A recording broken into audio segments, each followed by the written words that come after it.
আসসালামু আলাইকুম বন্ধুরা, চলে আসলাম সকালে সকালেই। পেয়ারা আসছে ঝিনাইদহ কোটচাঁদপুর থেকে।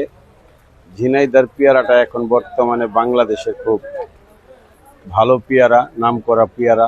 ওই এলাকার পেয়ারাটা খুব মিষ্টি হয়, এই জন্য আমি ঝিনাইদহ থেকে পেয়ারাটা আমদানি করি বেশিরভাগ। প্রিয় বন্ধুরা, তো পেয়ারা আমাদের সবারই লাগে, পেয়ারা আমারও লাগে। দৈনিক দুইটা একটা করে পেয়ারা খাই। পেয়ারা খাইলে উপকার আছে, অনেক ধরনের উপকার আছে। যেরকম আমি আমার বেলায় বলতে পারি, আমাকে ডাক্তার বলেছে দৈনিক দুইটা একটা করে পেয়ারা খাবেন, ডায়াবেটিসের উপকার হবে। তো প্রিয় বন্ধুরা, আমি তো ডাক্তার না, আমি কোনো পিএইচডি করি নাই। তো আমার ব্যবসার অভিজ্ঞতাতে বলছি, পেয়ারা মোটামুটি সবাই খাই, সবারই লাগে।